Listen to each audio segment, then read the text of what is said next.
Saudara-saudara, mari kita bersama-sama membaca kitab suci dari surat Efesus pasal ke-6. Surat Efesus pasal ke-6. Kita membaca bersama-sama dari surat Efesus pasal ke-6. Kita membaca dari ayat ke-10 sampai dengan ayat yang ke-12. Efesus pasal ke-6 ayat yang ke-10 sampai dengan ayat yang ke-12. Semua membaca dengan buka suara. Akhirnya hendaklah kamu kuat di dalam Tuhan, di dalam kekuatan kekuasaannya. Kenakanlah seluruh perlengkapan senjata Allah, supaya kamu dapat bertahan melawan tipu muslihat iblis. Karena perjuangan kita bukanlah melawan darah dan daging, tetapi melawan pemerintah-pemerintah, melawan penguasa-penguasa, melawan penghulu-penghulu dunia yang gelap ini, melawan roh-roh jahat di udara. Kita bukan melawan yang berdaging dan berdarah, tetapi kita melawan pemerintah-pemerintah, melawan penguasa-penguasa, melawan penghulu-penghulu dunia yang gelap ini, melawan roh-roh jahat di udara. Atau terjemahan yang lain, kita bergulat dengan yang menguasai dunia gelap, yaitu yang memerintah mereka, yaitu yang menguasa mereka, yaitu yang menjadi penghulu-penghulu di dalam segala kejahatan yang bertakhta di dalam udara. Mari kita berdoa sekali lagi. Kami sudah membuka kitab suci-Mu ya Tuhan. Sekarang kami berdoa kiranya Tuhan membuka hati kami, membuka pikiran kami, dan memberikan kekuatan kepada kami, sehingga kami boleh melihat keajaiban dan kuasa serta segala rahasia kebenaran yang sempurna yang tersimpan di dalam firman Tuhan yang hidup dan akan menghidupkan kami. Dengar doa kami, pakai hamba-Mu yang hina ini, dan berikan kepada dia kekuatan, keberanian, cinta kasih, kuasa, dan urapan Roh-Mu yang kudus untuk menjelaskan ayat-ayat yang sudah kami baca. Dengar doa kami yang kami panjatkan dalam nama Yesus Kristus, penebus dan juru selamat kami yang hidup. Amin. Saudara-saudara, siapakah seharusnya seorang Kristen menampakkan diri di hadapan dunia ini? Siapakah sesungguhnya yang disebut sebagai orang Kristen? Nah, ini di dalam konsep kita harus kita sendiri jelas, dan di dalam orang luar harus mereka jelas juga. Tapi orang di luar tak mungkin menjadi jelas siapakah itu orang Kristen, karena mereka tidak membaca kitab suci. Orang di luar gereja tidak tahu siapa orang Kristen, kecuali Kristen menyatakan diri sesuai dengan seharusnya kita menampakkan diri sebagai orang Kristen. Itu sebab kalau kita tanya orang Kristen, apakah itu Kristen? Siapa orang Kristen? Jawaban simpang siur, karena banyak orang Kristen tidak mengerti kitab suci juga. Kalau kita melihat orang lain, kita tanya, menurut engkau siapa orang Kristen? Mereka juga menjawab dengan simpang siur, karena mereka tidak banyak melihat orang Kristen yang beres. Itulah sebab konsep-konsep tentang kekristenan, konsep tentang apakah seharusnya seorang Kristen menyatakan diri, menampakkan diri sebagai orang yang percaya kepada Tuhan, menjadi kabur. Itu sebab kita perlu mempelajari dengan baik-baik, dan kita perlu menyatakan dengan baik-baik. Kita perlu menyaksikan iman kita dengan baik-baik di dalam status kita, di dalam hidup kita, di dalam kelakuan kita, di dalam cara kita menangani segala sesuatu. Saudara-saudara sekalian, Paulus di sini mengatakan engkau harus mempunyai tekad menjadi manusia yang berkuasa, menjadi manusia yang kuat. Engkau harus kuat. Sebenarnya di pasal 3 dari Efesus dikatakan, saya berdoa supaya kekuatan batiniamu itu ditambahkan kepadamu, sehingga engkau menjadi orang yang perkasa di dalam dunia ini. Pada waktu saya masih muda, saya membaca buku dari Friedrich Nietzsche, seorang yang sangat penting di dalam sejarah filsafat dari Jerman di dalam abad ke-19. Pada waktu saya membaca buku, saya menemukan dia berani mengatakan dia lebih daripada filosof yang lain, karena dia telah menemukan kelemahan kekristenan yang tidak diketahui oleh filosof-filosof yang lain.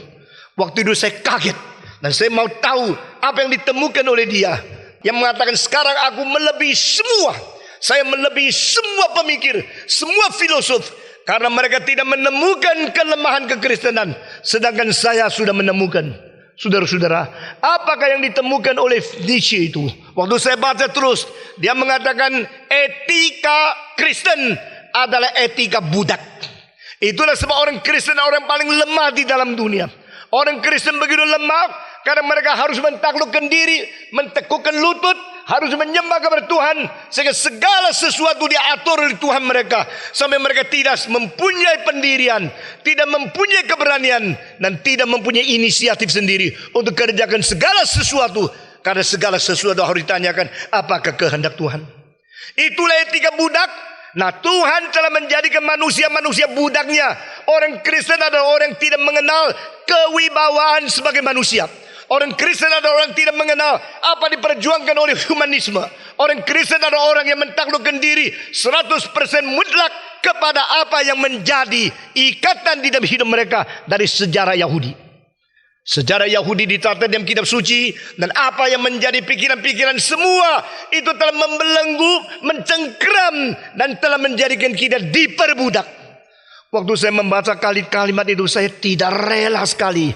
Karena saya merasa kekristenan diputar balikkan, kekristenan disalah mengerti dan dikritik secara tidak beres seperti ini.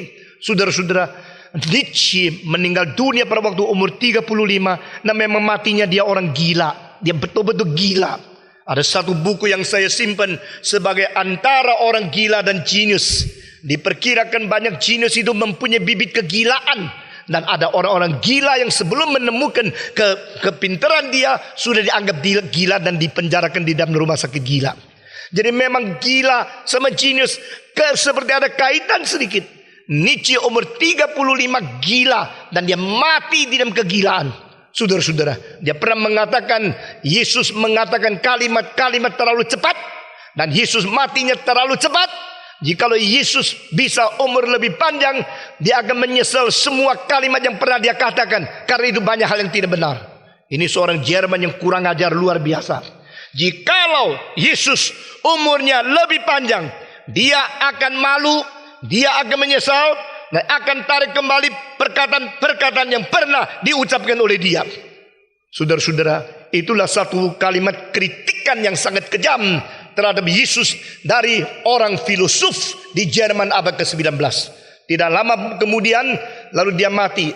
Setelah dia mati, saudara-saudara, seorang Prancis yang bernama Renan mengatakan kritikan daripada Nietzsche terhadap Yesus diucapkan terlalu cepat. Sayang sekali Nietzsche matinya terlalu cepat. Sayang sekali Nietzsche terlalu cepat mengkritik Yesus. Jikalau Nietzsche mati lebih lama, lebih tua usianya, pasti dia menyesal dan dia akan tarik kembali semua kritikan terhadap Yesus. Inilah mainan di dalam filosof, permainan di dalam filsafat. Saudara-saudara, orang yang tidak terlatih dan orang yang belum biasa bergumul di dalam segala logika, kesulitan dan segala epistemologi di dalam filsafat. Engkau begitu baca ini, engkau setuju ini, membaca itu, setuju itu, membaca yang lain, setuju yang lain lagi. Karena engkau belum pernah dilatih bagaimana membentuk sesuatu critical mind, sesuatu pendirian yang kuat. Saudara-saudara sekalian, setelah berkecimpung ke dalam dunia filsafat berpuluh-puluh tahun, saya melihat tidak ada pikiran manusia yang lebih tinggi daripada firman Tuhan.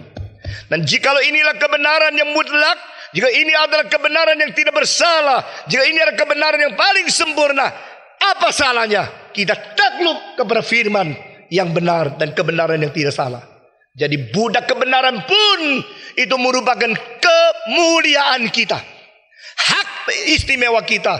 Kalau kita boleh melayani kebenaran yang tidak bersalah, kebenaran yang mutlak, saudara-saudara, pembangkangan, pemberontakan, tidak persetujuan itu terlalu sering terjadi di dalam sifat manusia kepada Tuhan. Pada waktu pertama Adam diberikan bibit oleh setan supaya dia menjadi ragu motivasi dari Tuhan Allah. Nah, akhirnya Adam meninggalkan Tuhan. Saudara-saudara, dia melawan perintah Tuhan. Dia melawan akan segala yang sudah dijalurkan oleh Tuhan. Akibatnya disebut manusia sebagai pembangkang dari perjanjian. Manusia sebagai penolak dari perjanjian.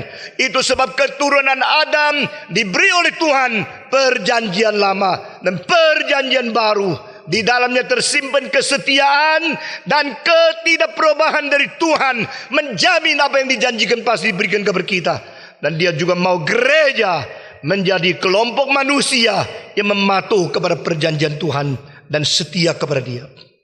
Saudara-saudara sekalian, mengapakah Nietzsche mengatakan etika orang Kristen adalah etika perbudakan? Karena dia menganggap di dalam gereja ada dua macam yang dipikirkan di dalam mitologi mereka. Lalu dia terapkan itu, lalu membayangkan di dunia hanya dua macam etika.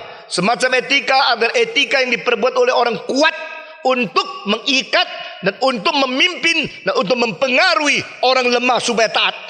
Kedua adalah sesuatu etika yang disediakan, ditemukan oleh orang lemah supaya mengikat orang kuat. Saudara-saudara sekalian, saya pikir dia memang kreatif luar biasa. Memang Nietzsche mempunyai pikiran yang sangat jarang ditemukan di dalam pikiran orang lain. Yang disebut orang lemah membuat hukum untuk mengikat orang kuat, itu adalah sesuatu gejala yang memang terjadi di dalam dunia ini. Tetapi saya tidak setuju lalu dia memasukkan kekristenan dan hidup serta etika Kristen berada di dalam etika perbudakan kategori ini. Saudara-saudara, di sini Paulus mengatakan bukan demikian. Di dalam filsafat daripada Nietzsche, dia mempunyai satu istilah yang penting, the will to power, sesuatu kemauan untuk memperoleh kekuatan terbesar. Saudara-saudara, sebenarnya will to power yang asli itu bukan di dalam pikiran Nietzsche, bukan di dalam filsafat manusia, tetapi di dalam ajaran Alkitab. Tuhan Allah mengatakan, carilah mukaku dan carilah kuasaku. Saudara-saudara, inilah yang menjadi sesuatu dorongan di dalam pelayanan saya. Saya kira jikalau orang yang diperkatakan harus menjadi kuat, harus berani, perkasa, itu adalah orang Kristen yang sejati. Dan orang Kristen yang tidak berani, kurang iman, ketakutan ini, ketakutan itu, belum menampakkan engkau mempunyai jiwa dan semangat kekristenan. Saudara-saudara, di dalam pelayanan saya terus menerus berusaha merubah situasi ini. Tapi banyak yang tidak bisa ikut. Saudara-saudara, orang Kristen seharusnya menjadi seorang penakut? Tidak. Orang Kristen seharusnya menjadi orang yang nakluk kepada siapa saja asal berkuasa? Tidak.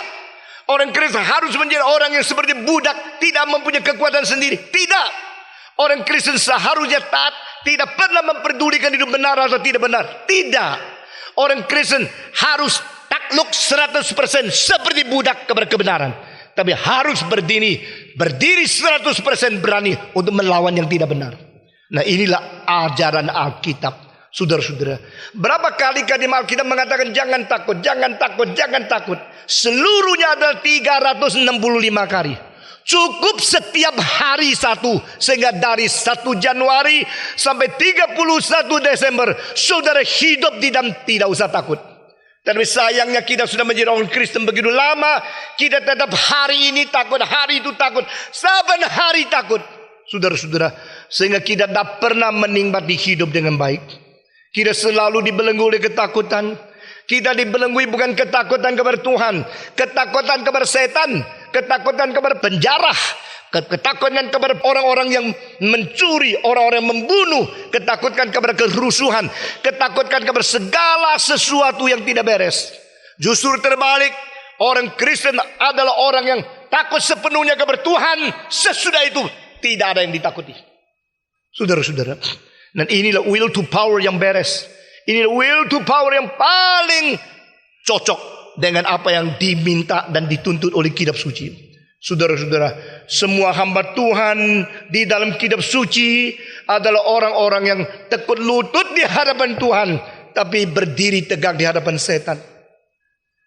Ketiga kawan dari Daniel, Sakdrach, Meshach, Abednego, mereka mengapa berani berdiri di hadapan berhala? Karena lutut mereka sudah pernah tekun di hadapan Tuhan, tidak bisa lagi tekun di hadapan setan. Saudara-saudara, orang Kristen bukan orang lemah. Orang Kristen bukan orang penuh dengan kecemasan. Orang Kristen bukan orang yang penuh dengan segala ketakutan, lalu mengatakan inilah saya, hati-hati sekali. Saudara-saudara, hati-hati sih perlu, tapi hati-hati itu tidak harus campur dengan ketakutan. Dan kita perlu menjadi orang yang kuasa.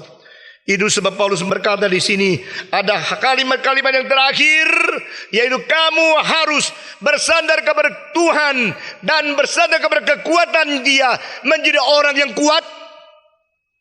Saudara-saudara, menjadi orang yang kuat, inilah harapan Tuhan, dan ini perintah Tuhan, dan ini kalimat terakhir. Kalau seorang mau meninggalkan akan orang yang lain, lalu dia ada pesan-pesan yang paling penting, biar kita perhatikan. Kamu harus menjadi orang yang kuat.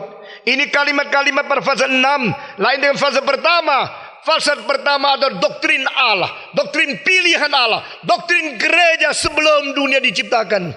Dan pasal ke-6 adalah doktrin gereja bagaimana menjadi wakil Allah di dalam dunia. Saudara-saudara, saya sudah berkata kepada saudara pada waktu permulaan, Paulus mengatakan sesuatu melampaui ciptaan, melampaui waktu, melampaui tempat, bahkan sebelum dunia diciptakan. Bagaimana rencana Allah, melalui kehendak Dia, melalui bijaksana Dia, melalui kedaulatan Dia, melalui kekuatan rencana Dia, Dia sudah memilih kita menjadi kaum pilihan di dalam gerejanya sebagai tubuh Kristus. Lalu dia terus membicarakan sampai pada fase 5, fase 6 permulaan. Dia bicara tentang etika, tentang bagaimana hidup di dalam dunia. Nah, inilah cara mengerti akan kehendak Allah dan bagaimana menjalankan kehendak Allah dengan urutan yang begitu jelas. Saudara-saudara, sekarang banyak khotbah, banyak gereja tidak mau berkhotbah tentang predestinasi, tidak mau berkhotbah tentang rencana Allah yang kekal. Yang dikhotbahkan adalah sepele-pele, hal-hal sehari-hari saja. Nah, mereka mengatakan kita mengutarakan khotbah yang praktis, tetapi yang doktrin kita tidak mau, kita tidak perlu, kita tidak bicarakan. Saudara-saudara, benar. Di dalam kitab suci begitu banyak ajaran-ajaran mengenai doktrin, mengenai pengertian tentang sifat Allah, cara kerja Allah, rencana Allah, keselamatan Allah. Kalau itu tidak dikhotbahkan, orang Kristen bagaimana mengetahui isi hati Tuhan?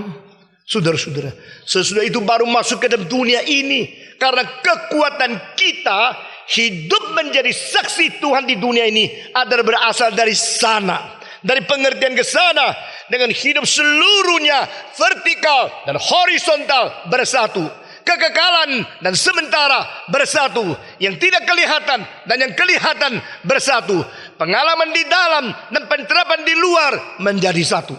Saudara-saudara, jikalau kita tidak mengalami segala pekerjaan Tuhan yang begitu ajaib melalui Kristus yang mati, bagaimana kita bisa hidup bagi Kristus di dalam dunia ini?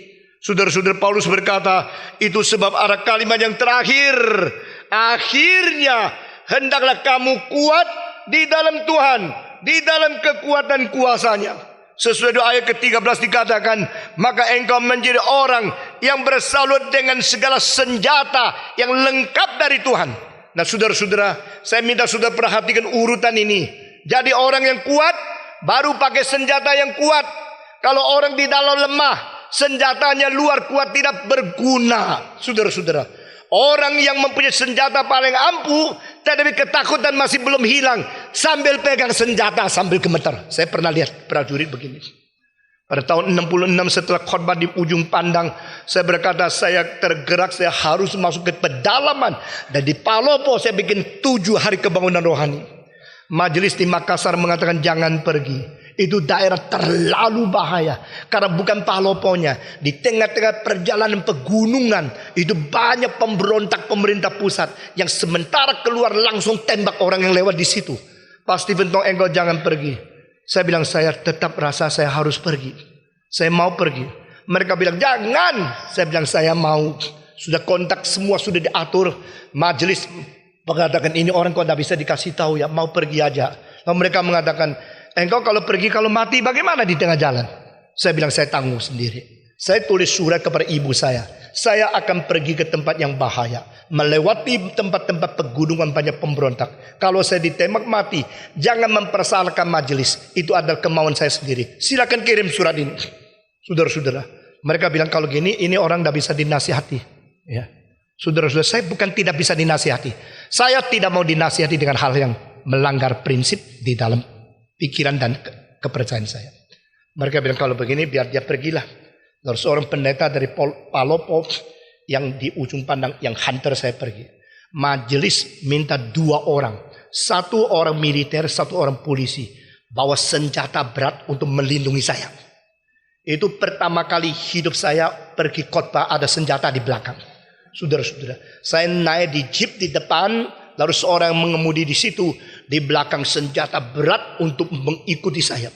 Lalu kita pergi, di situ saya berkhotbah, hanya satu juru selamat. Lalu 7 malam saya berkhotbah, beberapa orang Tionghoa yang di situ mengatakan, aku sudah di sini 40 tahun, baru tahu ada pendeta asli dari Tiongkok. Aku baru tahu orang Cina itu boleh juga menjadi Kristen. Lalu banyak orang yang bertobat menerima Tuhan. Sesudah saya pulang dari situ sampai tengah jalan, di tempat yang paling bahaya. Saudara-saudara, kita jalannya pagi-pagi jam 4. Mereka mengatakan khotbahmu terlalu berani. Maka kalau engkau pulang, ketahuan jam berapa berangkat, mungkin sebelum keluar sudah bisa dibunuh. Maka mereka menganjurkan lebih baik jam 4, jam 5 engkau sudah berangkat. Jadi kalau besok mereka cari engkau sudah tidak ada. Maka mereka rasa setuju. Langsung 4:30 sudah berangkat. Keluar dari kota itu terus jalan. 400 km karena jalannya begitu rusak. Ada batu yang besar-besar. Itu jeep di tengah-tengah seperti berdansa. Saudara-saudara. 400 km 2 hari 1 malam jalannya. Saudara bayangkan. Di tengah-tengah perjalanan yang rusak sekali. Sampai kira-kira sudah jalan 7 jam. Mobilnya betul-betul rusak. Karena terlalu jelek jalannya. Ada satu as di antara di tengah-tengah pir yang bersifat kuno itu, pir daripada jeep itu patah. Sehingga roda tergeser ke belakang, kena selebor di belakang, tidak bisa jalan lagi. Lalu saya ikut mereka bersama-sama di bawah mobil, packing betul. Wah, seluruh tangan semua kotor karena jalan habis hujan dan lumpurnya banyak kotor. Kita tarik ban, sudah tarik setengah mati, kita jalan 1 kilometer ternyata tidak kuat, balik lagi. Sehingga kita harus berhenti di situ.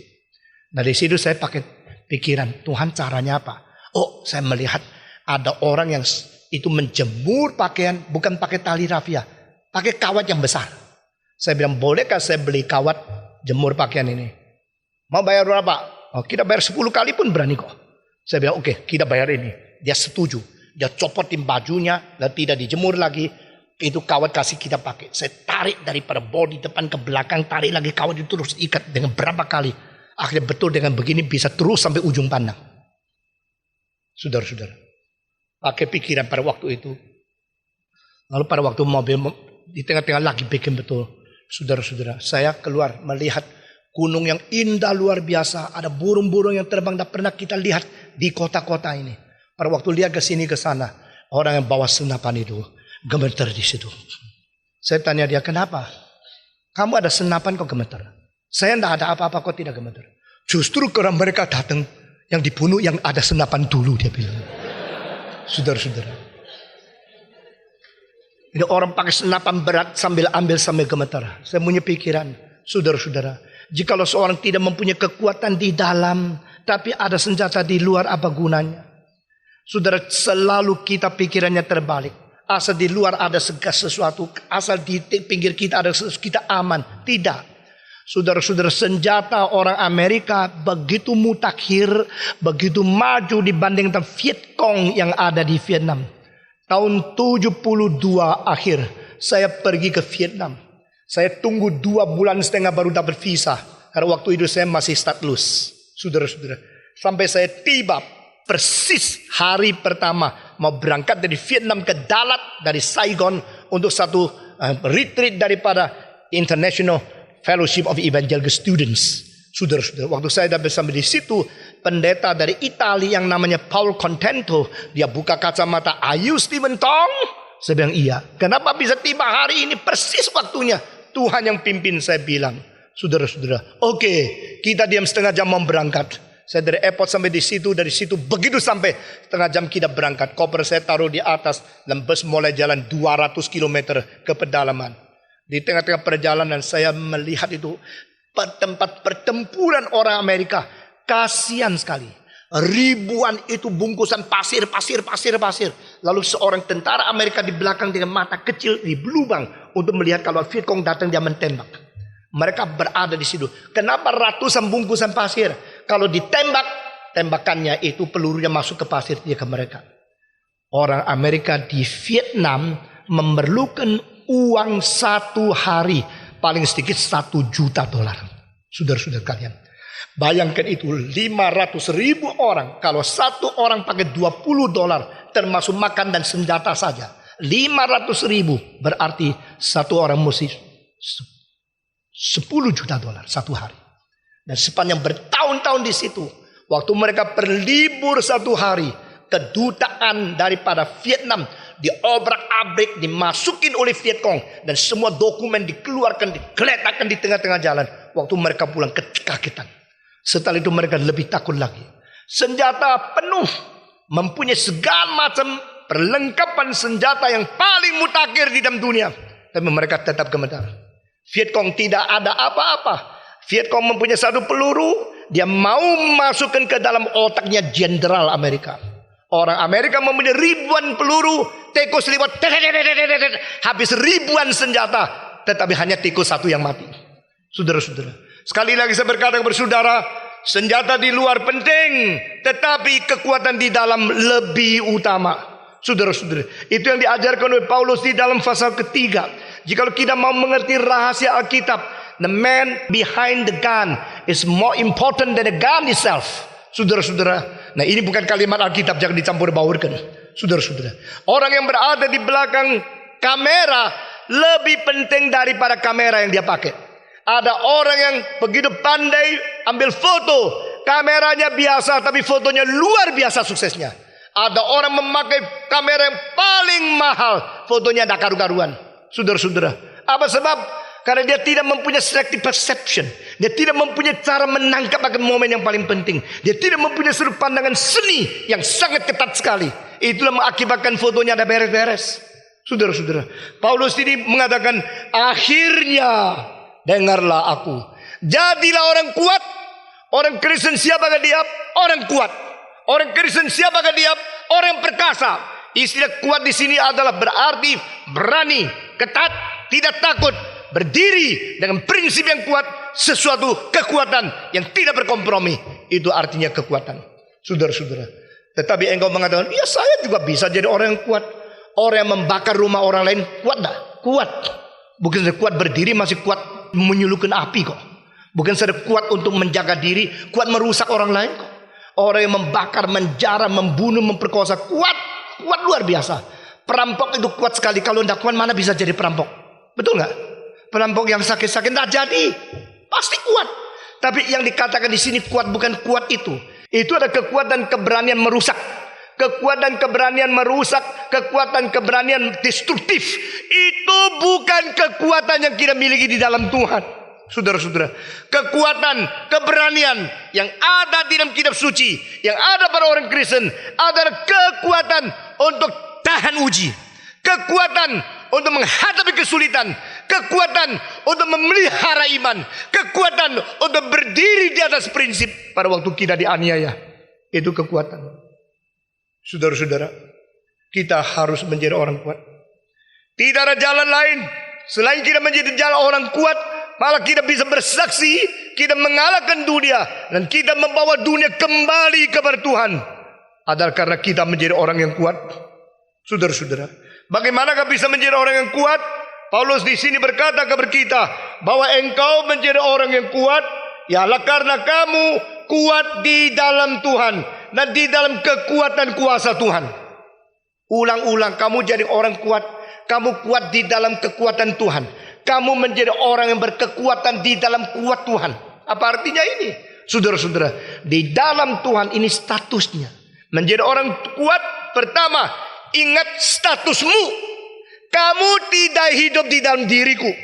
Kamu hidup di dalam Tuhanmu. En Kristus, en Adam. Di dalam Adam dan di dalam Kristus, itu hanya kedua macam eksistensi yang diakui di hadapan Tuhan. Tuhan Allah tidak ada eksistensi yang lain yang diakui. Manusia hanya digolongkan ke dalam dua golongan ini. Engkau hidup di dalam Adamkah, atau engkau hidup di dalam Tuhan Yesus? Kalau engkau berada di dalam Kristus, maka Kristus perlindunganmu. Maka Kristus adalah lingkaran yang menjadikan engkau mempunyai kebebasan yang terpimpin dan terjamin. Saudara-saudara, engkau harus ingat engkau berada di dalam Kristus. You are living as a status in Christ. di dalam Kristus. Seperti di dalam benteng, dia yang menang, dia yang mengalahkan iblis, dia yang telah selesai peperangan dengan kejahatan. Sekarang saya berada di dalam Kristus. Itu kekuatan saya. Saudara-saudara sekalian, setan tidak takut kita. Setan cuma takut Tuhan. Semua 1, 2, 3. Setan tidak takut kita. Setan cuma takut Tuhan saja.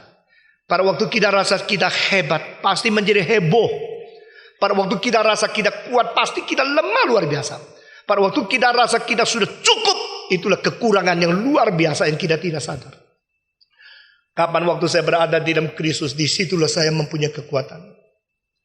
Johannes Calvin, pendiri daripada gereja Reform, dia mengatakan, when I am on my feet, I am trembling. When I am on my knees, I am secure. Pada waktu aku berdiri atas kedua kaki saya sendiri, saya gemetar. Pada saat saya lutut, di situ saya aman. Apa artinya?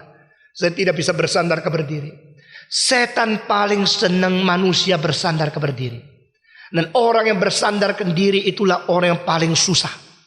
Setan justru tidak mau kita sandar kepada Tuhan. Dia terus mengatakan engkau mesti sandarkan diri. Kalau engkau sandar Tuhan, engkau menjadi budak. Kalimat-kalimat yang seperti itu yang muncul dari Friedrich Nietzsche yang berkata kekristenan itu sebenarnya adalah etika perbudakan saja. Tapi kita lihat bukan demikian. Kami lutut, kami taat, kami rela diperbudak oleh kebenaran. Karena Alkitab mengatakan yang taat kepada kebenaran, dia adalah budak kebenaran. Dan orang Kristen bukan karena kita taat kepada kebenaran lalu kita menjadi orang lemah. Tidak. Justru kita menjadi kuat di dalam Kristus. When I am on my feet, I tremble. When I am on my knee, I am secure. Selalu begitu. Saudara-saudara, mengapakah Elias berani menghadapi Ahab dan dia begitu terus terang mengatakan kesalahan Ahab? Karena dia sudah pernah berlutut di hadapan Tuhan. Saudara-saudara, sekarang kita selalu salah. Kita berani menghadap kepada orang Kristen dengan keras, tapi kepada setan kita kompromi. Pemerintah yang takluk kepada setan, kompromi kepada dosa, lalu berani menembak rakyat, pasti gagal. Pemerintah yang patuhkan diri kepada kebenaran, tapi lembut kepada rakyat, pasti sukses. Dalil-dalil secara demikian itu sebenarnya semuanya sudah ada di Alkitab. Orang yang berani lutut di hadapan Tuhan pasti berdiri di hadapan setan. Orang yang berdiri terlalu keras di hadapan Tuhan nanti mau takluk kepada dia, pasti berkompromi kepada iblis.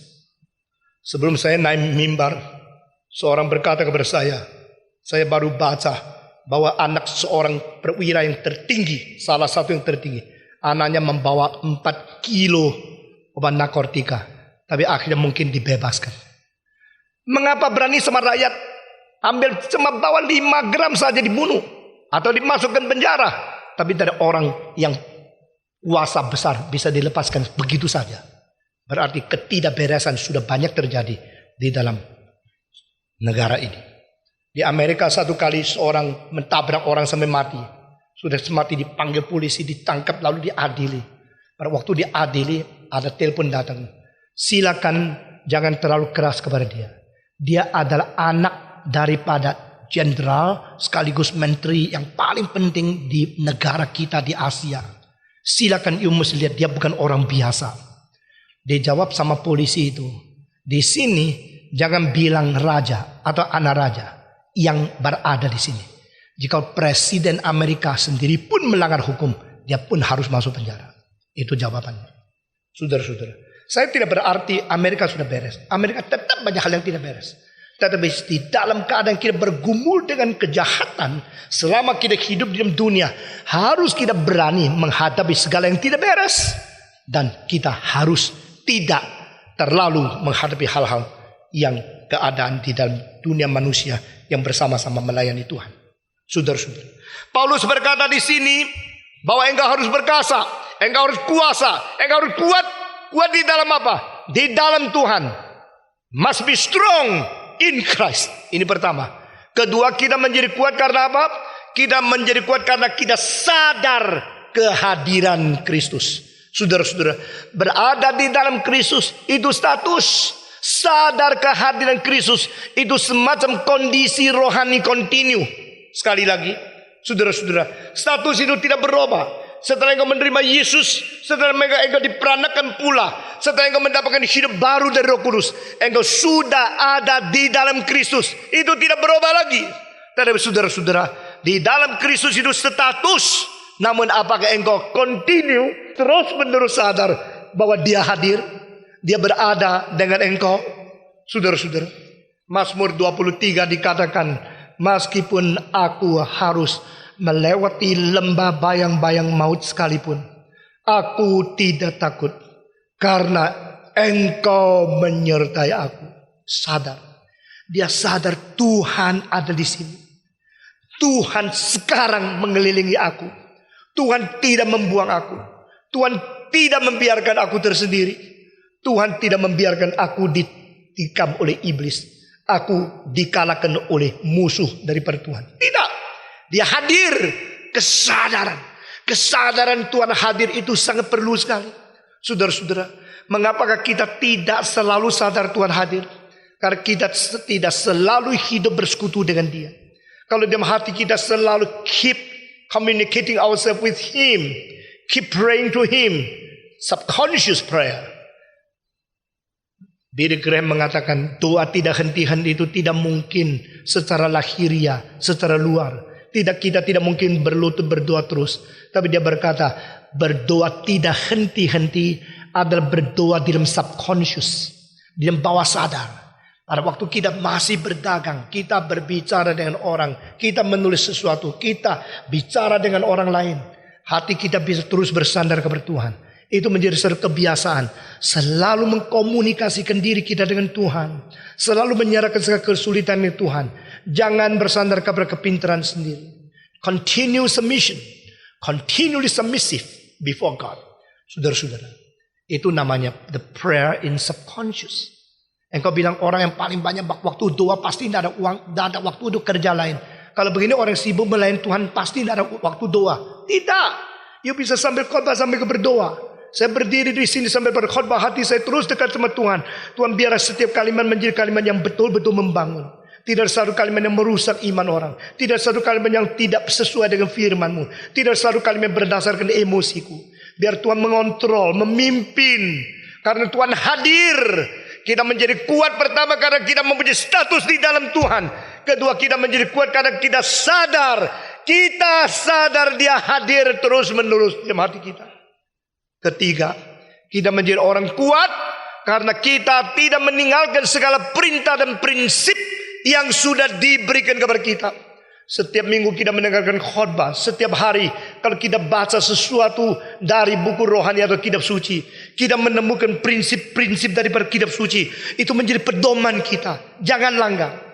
Prinsip-prinsip kalau itu dipelihara dengan baik, berdasarkan ketakutan kepada Tuhan, berdasarkan sungguh-sungguh mau taat kepada Tuhan, berdasarkan engkau betul-betul berkehendak memuliakan Tuhan, maka hidup engkau tidak gampang menyeleweng.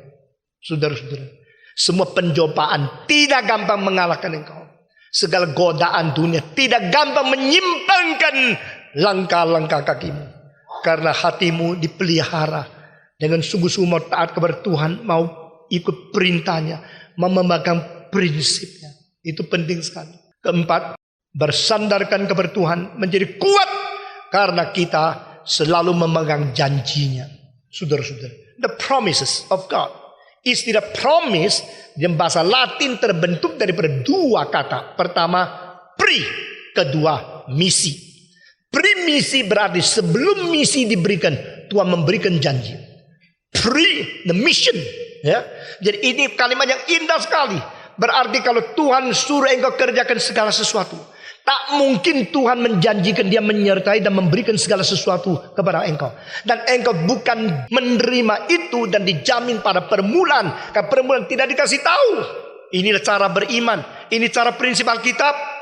Waktu Abraham dipanggil keluar, Abraham tidak dikasih tahu kemana. Dia harus membawa ratusan pegawai, Ratusan pesuruh dia keluar dari tanah Ur. Dan papanya yang umur 75 ikut dia keluar. Lalu kalau ditanya kemana? Nggak tahu. Saya nggak tahu kemana. Nah, itulah cara Alkitab. Sekarang cara manajemen, cara organisasi abad ke-20 sudah begitu hebat. Segala sesuatu ada budget system. Segala sesuatu direncanakan dengan sempurna. Sehingga iman mulai luntur dari bergereja. Nah, saudara-saudara, itu sebab prinsip-prinsip di Alkitab saya pegang teguh. Dan di dalam saya memimpin banyak hal yang engkau kurang jelas. Sengaja. Supaya engkau mesti banyak berdoa. Engkau mesti lebih banyak pikir bagaimana pimpinan Tuhan. Karena saya sendiri pun tidak tahu Tuhan mau pimpin gerakan ini kemana. Saya terus tunggu, terus taat. Begitu ada gerakan Tuhan, ada pimpinan Tuhan, langsung saya jalankan. Waktu saya jalankan, engkau kalang kabut. Ikut Stephen Tong sulit sekali, memang. Saya ikut Tuhan begini. Dan memang Tuhan tidak kasih tahu semua untuk berikan tahu kepada saudara. Karena kita tidak tahu apa yang mungkin terjadi. Saudara, tapi pegang janji. Tuhan yang tidak memberikan uang untuk amanat agung. Tuhan mengatakan, aku menyertai engkau sampai kesudahan alam. Amin. Tuhan tidak kasih tiket. Tuhan tidak kasih uang. Tapi Tuhan mengatakan, aku akan beserta dengan engkau sampai kesudahan alam. Itu sebab orang bersandar kepada Tuhan. Tidak ada satu yang meleset. Karena dia sandar kepada Tuhan. Ini prinsip-prinsip Alkitab yang sekarang sudah dilupakan oleh kekristenan. Lalu kira kita sekarang harus belajar dari dunia dan sebagainya. Saudara-saudara sekalian, Alkitab berkata kepada kita, beriman kepada dia, beriman kepada janjinya, dan Tuhan tidak akan meninggalkan engkau. Aku tidak pernah akan meninggalkan engkau. Aku tidak pernah akan membuang engkau. Karena aku Tuhanmu. Saudara-saudara sekalian, menjadi orang kuat, pertama di dalam Kristus. Kedua, menyadari kehadiran Kristus. Ketiga, kita pegang prinsip Kristus. Keempat, kita senantiasa percaya kepada janji daripada Tuhan.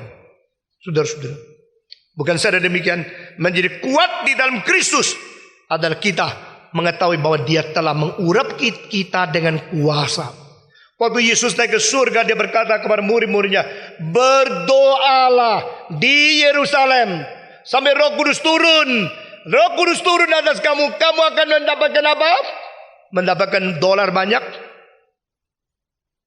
Saya tidak tertarik kalau ada orang mengatakan saya akan membantu gerakan reform dari Amerika, bawa uang berapa? Go back. Kita kerjakan dengan sungguh-sungguh. There is money in Indonesia. There's people in Indonesia. Di Indonesia ada uang, ada orang.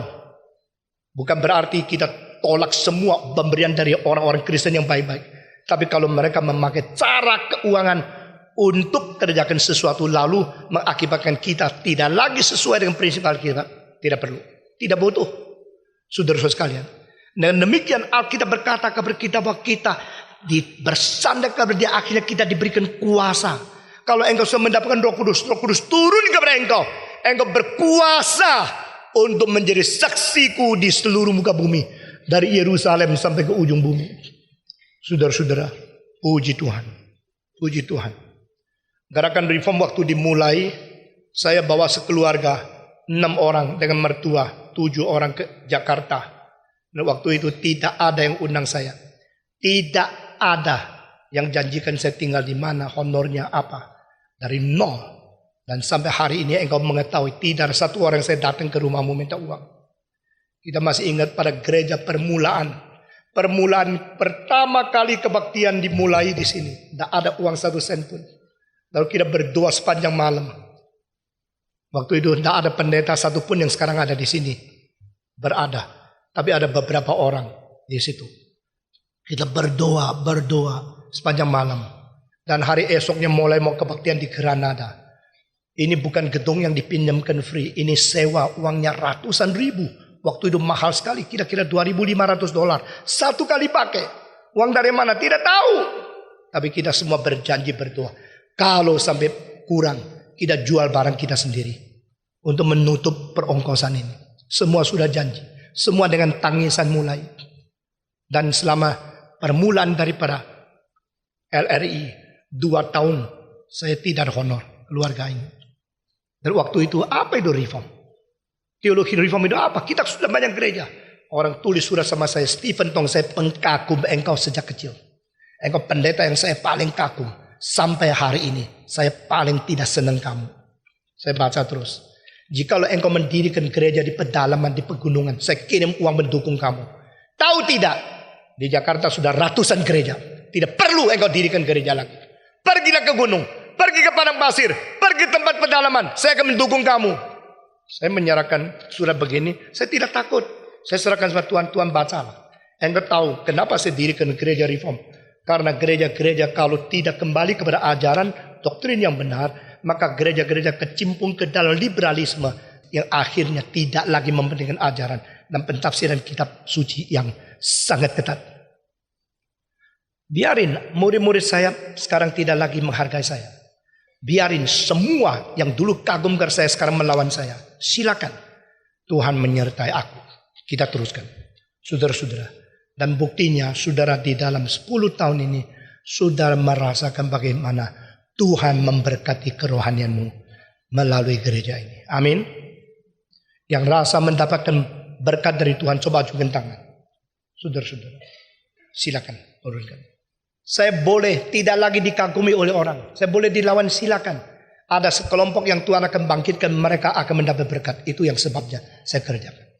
Kita melayani Tuhan bukan hanya untuk sejarah, juga untuk hari depan.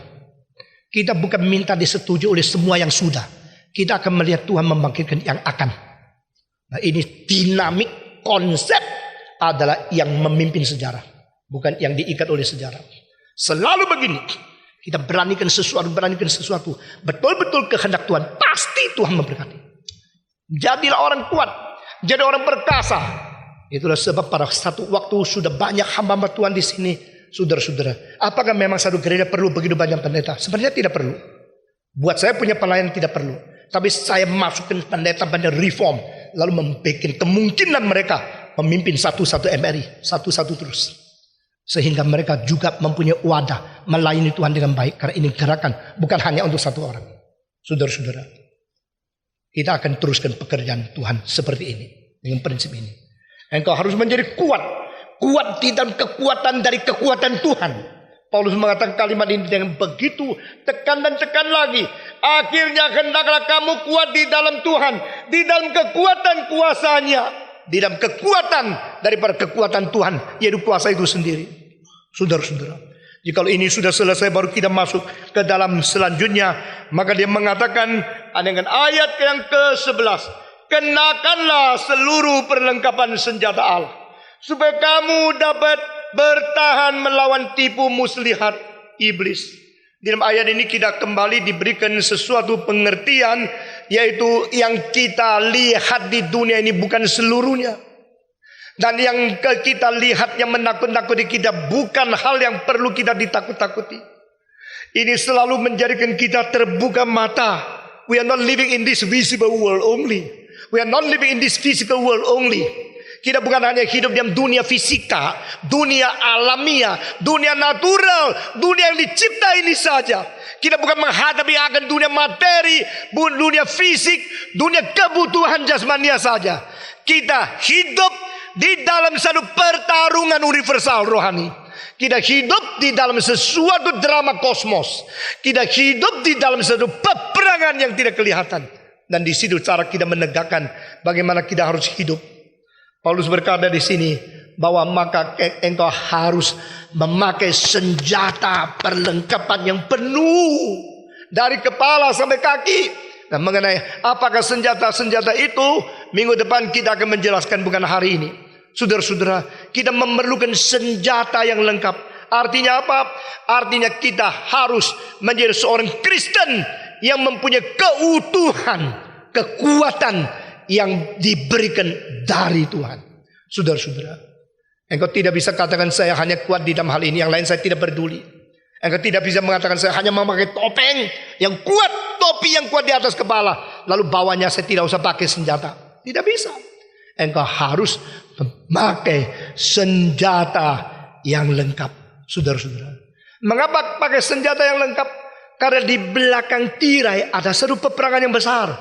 Engkau sekarang bukan hanya hidup cari makan seperti orang dunia saja. Engkau bukan hidup di dunia ini hanya untuk menyukupi kebutuhan jasmania saja. Engkau sedang terjunkan diri di dalam satu peperangan di belakang tirai. Engkau perlu lihat, saudara-saudara. Kalau engkau sudah ke belakang tirai, engkau melihat, baru engkau mengetahui yang di depan ini hanya sesuatu gejala saja. Orang yang main wayang, dia keluarkan 2, lalu dia dalang di situ. Saudara pernah lihat wayang? Mungkin tidak lihat di dalam aktual, tapi lihat di dalam TV dan sebagainya. Begitu kan? Dalang itu keluarkan 2. Tapi sebenarnya itu masih banyak sekali yang belum dikeluarkan. Masih ada seluruh cerita yang selain potongan sedikit fragmen ini, masih banyak episode-episode yang lain akan digabungkan. Bukan saja demikian, di belakang itu ada cerita di belakang wayang. Dan di belakang wayang cerita itu mengandung satu pikiran yang lebih dalam lagi. Orang ini hanya mempermainkan di dalam kulit yang kelihatan dengan bayang-bayang masuk ke dalam impresi di dalam pikiranmu. Saudara-saudara, Paulus ini mengajak kita untuk melihat lebih dalam. Mengajak kita memikirkan lebih dalam, lebih prinsipil. Yaitu engkau sekarang harus pakai senjata yang lengkap. Perlengkapan yang sempurna, yang penuh di dalam hidup rohanimu. Karena apa? Engkau sedang berperang. Nah saudara-saudara, mungkin inilah konsep saya dari kecil. Sejak umur 17 pertama kali khotbah, saya menganggap itu pelayanan adalah peperangan. Pelayanan adalah peperangan. Pelayanan adalah peperangan. Sehingga kalau saya dibawa ngomong sama Anda, saya begitu orang biasa. Begitu naik di mimbar sesuatu konsep peperangan, konsep berwaspada, konsep menjalankan tugas seperti militer yang ketat luar biasa. Engkau lihat, engkau melihat semangat saya di atas mimbar pasti berbeda. Kan tidak pernah saya anggap mimbar itu satu tempat pengajaran. Itu sebab waktu saya mengajar di sekolah teologi, saya memberikan kuliah tempat di dalam ceramah, saya selalu duduk. Karena apa? Itu pengajaran kok. Jadi 1, 2, 3. Meskipun demikian di dalam pengajaran tidak kehilangan semangat untuk melayani seperti seorang pengkhotbah. Tapi waktu saya berdiri berkhotbah di atas mimbar, saya tidak pernah mau duduk kecuali tanya jawab. Kenapa? Karena berdiri di mana, duduk di mana, ada prinsipnya. Kitab suci mengatakan setiap kali Yesus Kristus mengajar, dia duduk. Setiap kali dia berteriak menyatakan satu firman khotbah, dia pasti berdiri. Saudara-saudara, mengapa? Karena dia tahu waktu dia berdiri menteriakkan sesuatu, memproklamirkan kehendak Tuhan Allah, dia berdiri. Dan dia mengatakan dengan perkasa, ini sesuatu perintah, sesuatu berita yang berlainan dengan sesuatu isi pengajaran saya. Dan waktu Yesus melihat murid sudah datang semua, dia duduk di hadapan mereka, lalu berkata, bahagialah orang yang hatinya rendah, bahagialah mereka yang duka, bahagialah mereka yang hatinya bersih, bahagialah mereka yang lembut hatinya. Saudara-saudara, dia duduk mengajar dengan teratur. Mungkin yang kedua ini digabung, mungkin. Maka when you preach with the fire and the spirit of revivalist, but preach with the content of theologian and teacher. When you teach with also the content of teachings, but with the spirit of proclaiming the truth. Saudara-saudara sekalian, kembali ke sini Paulus berkata, pakailah senjata penuh. Karena engkau sedang perang. Pelayanan itu perang. Menjawab pertanyaan itu perang. Pergi membesuk itu perang. Saudara-saudara, engkau ikut katekisasi itu perang. Engkau bersaksi itu perang. Apalagi engkau menginjili itu perang langsung frontal. Langsung konfrontasi dengan orang-orang yang konsepnya berbeda dengan apa yang sudah dicantumkan di dalam kitab suci. Itu perang. Saudara-saudara, saya pada satu hari diundang untuk berdiri di hadapan 1.800 orang. Di antaranya kira-kira separuh Kristen, separuh Buddha. Mengapa ada kebaktian begini? Karena kebaktian itu diatur oleh satu culture center di Kuala Lumpur. Untuk membandingkan filsafat dan kebudayaan Kristen, filsafat dan agama di Buddha. Itu bagaimana comparisonnya. Maka mereka mengundang saya mewakili kekristenan, lalu mewakili presiden daripada asosiasi daripada biksu-biksu seluruh Malaysia, umurnya 78, suara dan kesehatan lebih dari saya. Seorang biksu yang datang, saudara-saudara, duduk di situ, seluruh rambutnya sudah dipotong jelas, ada titik-titik atasnya, orang yang gemuk pakai pakaian biksu, duduk di situ tua sekali. Lalu waktu saya masuk, semua tepuk tangan, pengkhotbah, penceramah dua masuk ke dalam ruangan itu, namanya Chonghua Dahui Ban. Itu satu hall yang besar. Dan banyak orang sudah tiba 1 jam sebelumnya. Mau melihat pertarungan antara Kristen sama Buddhisme. Apa yang mau dibicarakan oleh mereka 2 orang ini. Masing-masing mewakili satu agama. Nah, pertama kali saya berdiri di hadapan begitu banyak orang, pinggirnya biksu. Ini terjadi cuma 2 kali. Kedua kalinya itu ada di St. Louis tahun yang lalu. Juga seorang biksu yang muda membicarakan setelah mati kemana. Saya mewakili Kristen, dia mewakili agama Buddhisme. Nah, saudara-saudara, lalu saya diberikan waktu cuma setengah jam. Dia juga diberikan waktu setengah jam. Dia setengah jam dia bicara teratur sekali dengan doktrin-doktrin Buddha yang begitu jelas. Saya kira kalau saya belum beragama, saya akan sangat tertarik dengan apa yang dia ajarkan. Kadang-kadang saya lihat TV, jamnya Buddha, jamnya daripada Hinduisme, saya dengar doktrin Buddha. Tapi TV, waktu jamnya Kristen, sama sekali tidak ada doktrin. Sadar nggak? Saudara coba lihat lagi. Orang Kristen sekarang mewakili dan ngomong apa di situ. Waktu dia selesai, dia 5 menit terakhir, dia cerita sesuatu langsung stop. Wah, saya pikir kalau nilai daripada homiletik luar biasa ini. Teori-teori semua itu selesai satu kalimat, satu cerita 5 menit selesai. Waktu dia cerita, saya mikir, ya kita di dunia ini banyak agama, kita mesti damai-damai, kita mesti baik-baik. Dengar dulu baik-baik dia, dan jangan sembarangan menyerang, dan biar kita itu jangan sembarangan membela, tapi nyatakan kebenaran saja. Toh kalau bisa menggerakkan dia, pikiran ini terus datang. Nah, waktu dia ngomong sampai 10 menit, 15 menit, 25 menit, saya catat apa yang dikatakan kalimat penting. Apa bandingan dengan apa yang pernah saya belajar tentang Buddhisme. Sampai pada waktu kira-kira 23 menit, satu perkataan langsung masuk di hatiku. Tahu tidak engkau sedang berperang? Sadar tidak engkau perlu perlengkapan senjata? Tahu tidak engkau sedang mewakili kekristenan? Ini bukan sesuatu hak engkau sendiri. Engkau diberi hak mewakili seluruh kekristenan. Tahu tidak engkau harus memaparkan prinsip-prinsip kekristenan yang melampaui semua agama. Saya di dalam hati saya langsung berkata kepada Tuhan, Tuhan sekarang sisa hanya beberapa menit, beri kekuatan kepada saya, beri kesadaran kepada saya, beri persandaran saya, dan berikan aku kesetiaan Tuhan. Karena begitu banyak orang Kristen kalau saya ngomong salah, mereka akan menganggap saya berkompromi dan kekristenan ikut gonjang karena saya sangat berpengaruh di sini. Jika saya berkompromi sedikit, maka orang Buddha akan sama kata ke Kristen sama Buddha itu ada persamaannya karena dia pun mengatakan kalimat itu. Di dalam posisi yang begitu tegang, posisi yang begitu penting, posisi yang begitu kritis, saya berdoa dan gentar di dalam hati saya. Lalu jamnya sudah selesai, dia duduk persis setengah jam. Sekarang giliran wakil kekristenan, Pendeta Stephen Tong yang berceramah tentang agama dan kebudayaan serta hubungan dengan akan filsafat kekristenan. Lalu saya bicara, hati saya terus bersandar kepada Tuhan. Saudara-saudara, sesudah selesai, maka 5 menit terakhir juga saya pakai satu cerita untuk menyelesaikannya. Itu sekarang rekaman terus dijual tidak habis-habis di Malaysia. Saudara-saudara, dan mereka menilai yang lebih kuat di pihak kekristenan, bukan di pihak Buddha. Dan mereka menuntut begitu banyak rekaman untuk diedarkan di sini sana terus menerus. Saudara-saudara, di dalam ceramah itu saya sadar sekali kita harus lembut, harus sopan. Karena waktu itu saya umurnya hanya 52, dia sudah 78. Saya sangat sopan kepada dia, saya menghargai dia sebagai orang tua yang dicipta oleh Tuhan. Tapi diam hati saya tahu, Buddhisme itu Buddhisme, kekristenan itu kekristenan. Setiap kalimat yang saya ucapkan itu bukan hanya sesuatu perbandingan, tapi sebuah peperangan. Saudara-saudara. Dan pada waktu seorang Kristen menanya akan biksu itu dengan kalimat-kalimat yang sangat kurang ajar, dihina sama seluruh orang.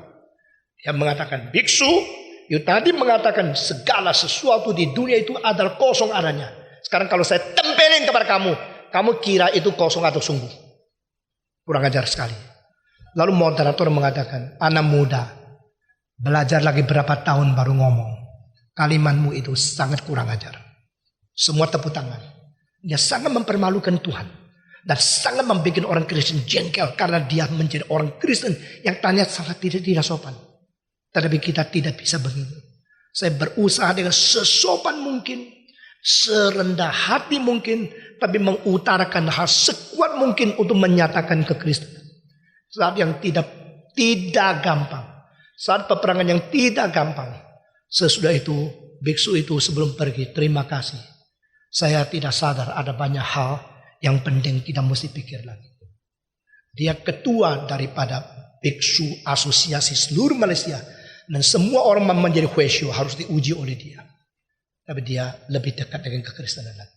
Saudara-saudara, kita sedang berperang. Dan engkau bukan musuhku. Aku bukan musuhmu. Engkau bukan seteruku. Aku bukan seterumu. Kita bersama-sama perang.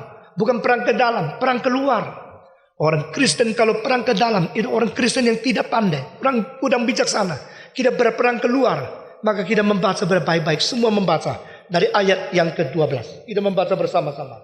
Semua membaca. Karena perjuangan kita bukanlah melawan darah dan daging. Semua. 1, 2, 3. Karena perjuangan kita bukanlah melawan darah dan daging. Tetapi melawan pemerintah-pemerintah. Melawan penguasa-penguasa. Melawan penghulu-penghulu dunia yang gelap ini. Melawan roh-roh jahat di udara. Nah, di sini Paulus mengalihkan pandangan kita kepada dunia di belakang tirai. Saudara-saudara, kita membenci orang yang memperkosa, orang yang menjarah, orang yang membunuh, orang yang mengalihkan rekening uang yang tidak legal dari bank kepada lain. Tapi sebenarnya itu orang-orang itu memang bersalah, berdosa. Tapi yang lebih penting ada belakang mereka ada pekerjaan iblis. Pada satu hari iblis yang telah memakai mereka mungkin juga menunggangi engkau, suruh engkau berbuat hal yang sama. Jadi selain kita mengetahui siapa bersalah, kita bukan berperang kepada orangnya atau benci kepada dia, tapi kita harus mengetahui belakangnya itu masih ada kuasa yang lain yang mungkin satu hari mengganggu kita. Maka mari kita berperang kepada yang di belakang, yang menguasai seluruh kejahatan, yaitu si jahat itu sendiri. Jadi artinya kita bukan berperang kepada yang berdaging dan berdarah. Saudara-saudara, pada waktu Tangshan earthquake, itu gempa bumi di kota Tangshan terjadi, yang mati kira-kira 1 juta manusia. Dan 1 kali itu gempa bumi, itu termasuk salah satu catatan yang terbesar korbannya di dunia. Sesudah itu ada orang-orang pergi meninjau kakaknya, ibunya yang mati. Waktu ditinjau, ditembak mati oleh tentara Tiongkok. Karena apa? Tidak boleh pergi. Sebab apa? Banyak orang masuk ke situ bukan mau meninjau, tapi mengambil arloji, mengambil barang-barang di atas tubuh orang mati.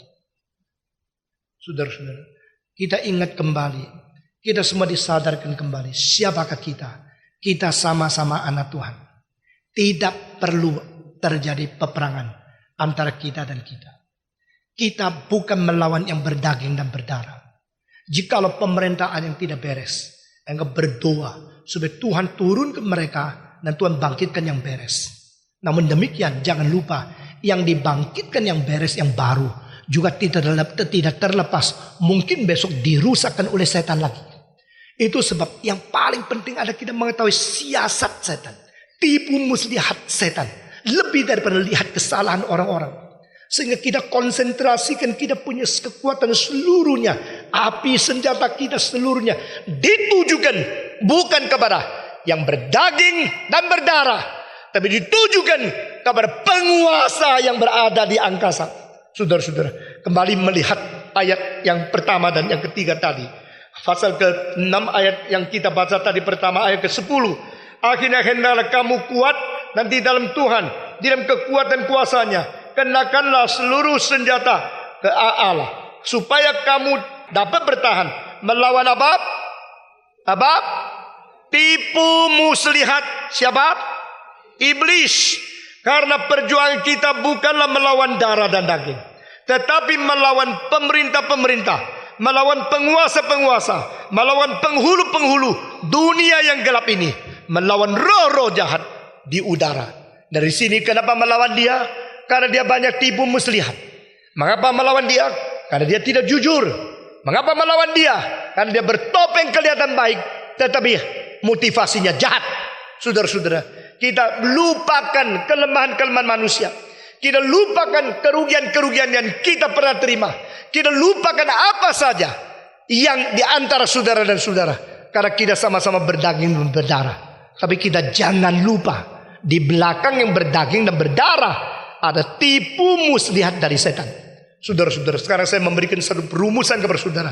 Di dalam segala kesulitan yang tiba, yang bikin kaget kita, mari kita belajar dua hal. Pertama, sebenarnya apa tipu muslihat setan di belakang ini? Semua. Apakah tipu muslihat setan di belakang ini? Pelajari. Jadi kesulitan-kesulitan tiba, jangan kita langsung benci saudara kita. Langsung kita benci akan orang-orang Kristen. Langsung benci akan mereka yang tidak setuju dan kita tidak perlu. Karena apa? Karena mereka hanya manusia. Mereka hanya orang berdaging dan darah. Dan kita bukan melawan orang yang berdaging dan berdarah. Bukan. Kita justru mau mengabar Injil kepada orang berdaging dan darah yang di luar gereja. Masa kan yang di luar dicintai, yang di dalam dibenci? Tidak benar. Masa orang belum Kristen kita ajarkan, kita khotbah, kita begitu penuh cinta kasih ke rumahnya. Tapi yang di dalam kita tidak mau mencintai. Tidak. Jadi kepada orang berdaging dan berdarah kita tahu itu bukan sasaran terakhir kita. Itu bukan tujuan kita untuk berperang. Memang pelayanan itu perang. Pelayanan itu adalah peperangan. Tapi bukan berperang kepada orang berdaging dan darah. Maka kesulitan kalau tiba kita ingat dua hal. Pertama, saya mau tahu tipu muslihat iblis di belakang ini itu apa? Pelajari. Oh, kalau engkau sudah mengerti prinsip Alkitab, akhirnya satu-satu akan papar sendiri. Engkau mengetahui kesulitan ini hanya pencetusan saja. Dan sebelumnya, belakangnya, setan ada tipu muslihat yang akhirnya mau menghancurkan pekerjaan Tuhan. Yang kalau kita tidak sadar, kita akan terbelenggu oleh dia, tertipu oleh dia. Saudara-saudara, kedua, di dalam kesulitan-kesulitan tiba kita mesti pikir, setelah ini Tuhan mau apa? Nah, saudara-saudara, sebenarnya melalui kesulitan-kesulitan ini Tuhan mau apa? Ada orang dilaporkan ke kantor pajak dan diobrak-abrik dan karu-karuan di dalam berbulan-bulan ini karena ada orang yang memusuhi mereka, lalu orang itu berusaha menghancurkan, mematikan dia. Tapi saya berkata kepada dia, setelah selesai ini engkau akan menjadi orang lebih kuat. Saudara itu menjawab, memang saya sekarang sudah sadar Tuhan memberikan kekuatan kepada saya. Tuhan sudah buka jalan bagi saya. Dan saya mempunyai konsep dan cara hidup yang berbeda sekali. Saudara-saudara, nothing is bad if God allows. Jikalau Tuhan mengizinkan, tidak ada yang tidak baik semua. Jikalau Tuhan mengizinkan, tidak ada yang tidak baik. Di dalam kesulitan-kesulitan tiba, jangan nangis. Di kesulitan-kesulitan tiba, jangan kecewa. Di dalam kesulitan-kesulitan yang hadap kepada kita, jangan kita putus asa. Di dalam kesulitan-kesulitan yang datang kepada kita, juga jangan kita langsung jatuh ke emosi, akhirnya lebih dipakai oleh iblis. Waktu kesulitan-kesulitan tiba, tenang, pikir, bersandar kepada Tuhan, lalu tanya dua hal. Pertama, sebenarnya di belakang ini apa yang menjadi tipu muslihat setan? Iblis mau apa sih? Kalau kita tahu iblis mau apa, dan kita sadar itulah yang dia mau, jangan kasih. Jangan memberikan kepada iblis apa yang dia ingin. Say no to Satan. Selalu mengatakan tidak kepada iblis. Kita tidak mau menyenangkan dia.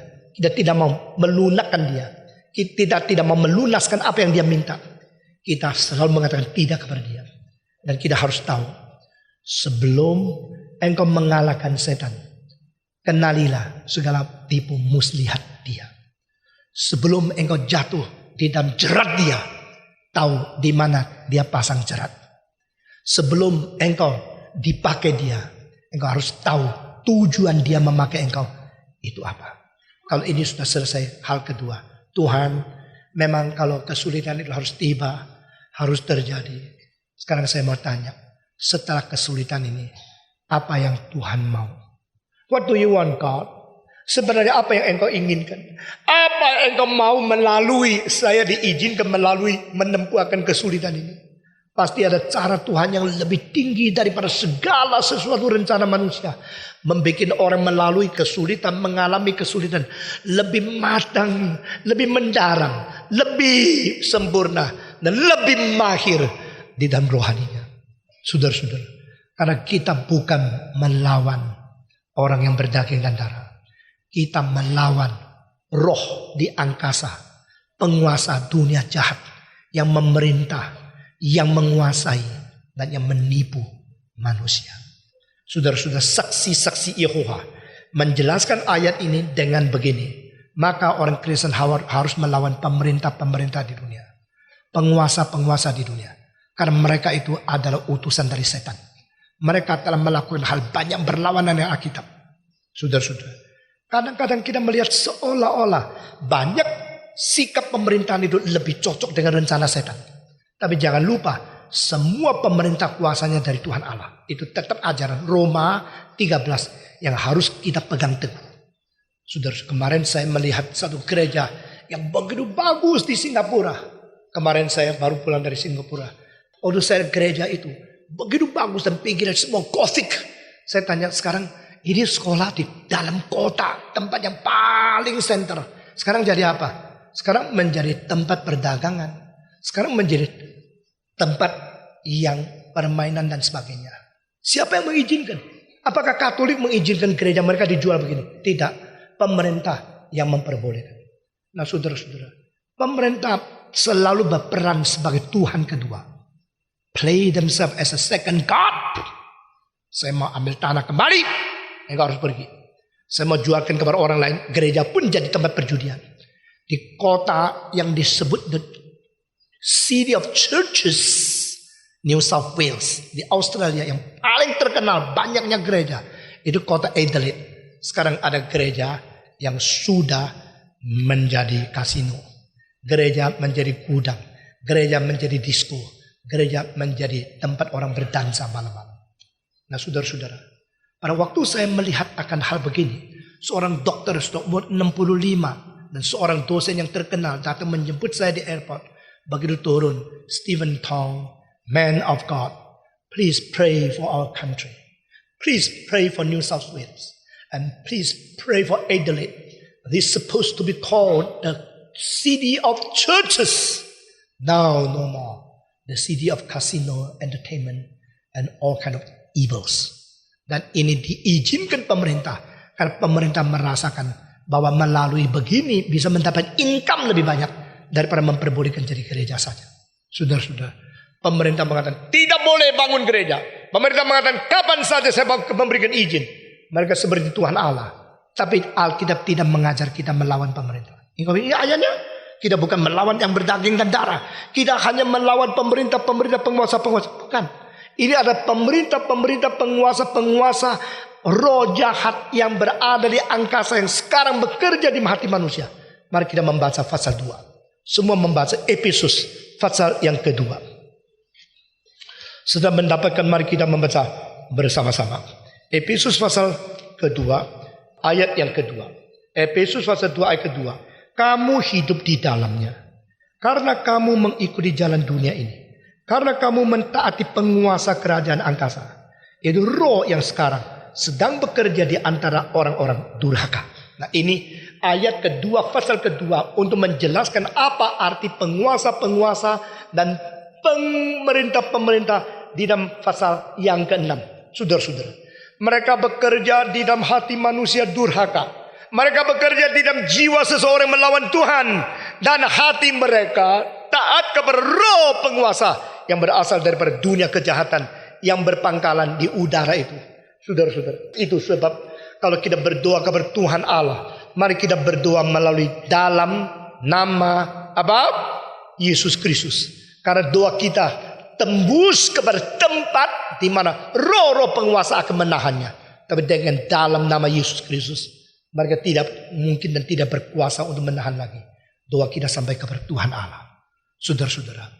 Dan di sini terakhir, istilah melawan di dalam bahasa Grekanya artinya bergulat. Saudara-saudara, Paulus memakai banyak istilah-istilah di dalam dunia atlet di dalam zaman itu. Dan Paulus mengetahui dunia orang Greka, orang Roma adalah dunia bagaimana bergulat satu dengan lain. Kalau pakai senjata itu duel, tapi tidak pakai senjata itu bergulat.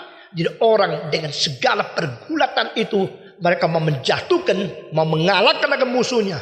Dan ini pergulatan lain seperti pakai senjata. Begitu satu kali bang mati, atau satu kali tusuk tombak itu mati, tidak. Bergulat itu selalu lama luar biasa. Pergumulan rohani sama seperti ini. Engkau di dalam kesulitan, jangan kira sudah doa di dalam 1-2 hari kesulitan itu selesai. Tidak. Engkau di dalam keadaan penyakit yang berat, jangan kira begitu doa 1 kali selesai. Tidak. Kadang-kadang Tuhan mengizinkan kesulitan tiba, mengizinkan segala siasat setan bikin kita karang kabut untuk lama, tapi bergulat melawan dia, bergumul melawan dia, bertahan melawan dia, berdiri tegak melawan dia, sampai pada saat waktu Tuhan sudah tiba, lalu engkau kembali kepada Tuhan dengan kemenangan. Saudara-saudara, kiranya Tuhan memberkati kita masing-masing. Mari kita berdoa. Semua buka suara berdoa. Semua minta kuasa dari Tuhan. Sehingga kita bukan menjadi orang yang lemah, bukan menjadi orang yang penakut, bukan orang yang kurang beriman, tapi kita menjadi orang yang perkasa, bersandarkan Tuhan, di dalam Tuhan, sadar kehadiran Tuhan, dan kita mengingat akan janji Tuhan, memegang prinsip Tuhan, dan ikut di dalam pimpinan Tuhan. Kita mempunyai kekuatan melawan iblis, mengenal tipu muslihatnya, dan boleh bergumul melawan, bergulat dengan setan yang selalu mau mengalahkan kita. Mari kita berdoa bersama-sama. Semua buka suara berdoa. Bapa di dalam surga, kami berterima kasih untuk apa yang sudah Tuhan ajarkan kepada kami di dalam kebaktian ini melalui khotbah dan ayat-ayat yang sudah Tuhan berikan kepada kami.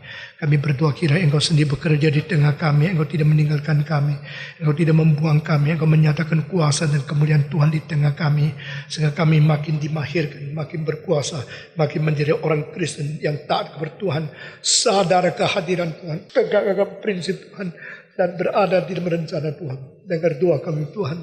Kami berdoa kiranya kalimat kami yang sudah saya dengar, yang sudah kami mengerti, boleh menjadi kekuatan di dalam hati batin kami masing-masing. Terimalah kami Tuhan.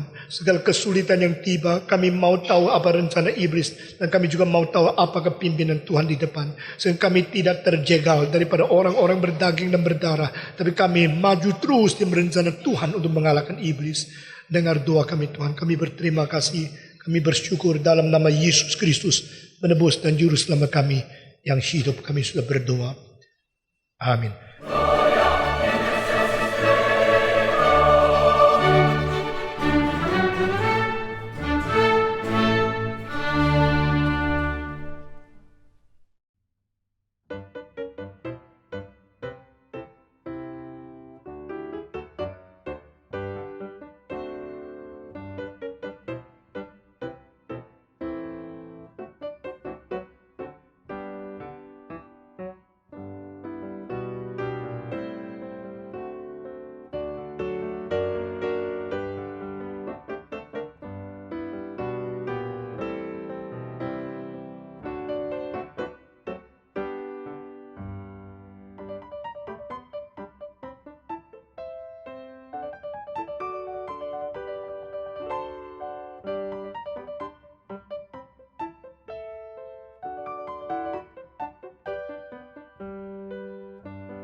Tuhan.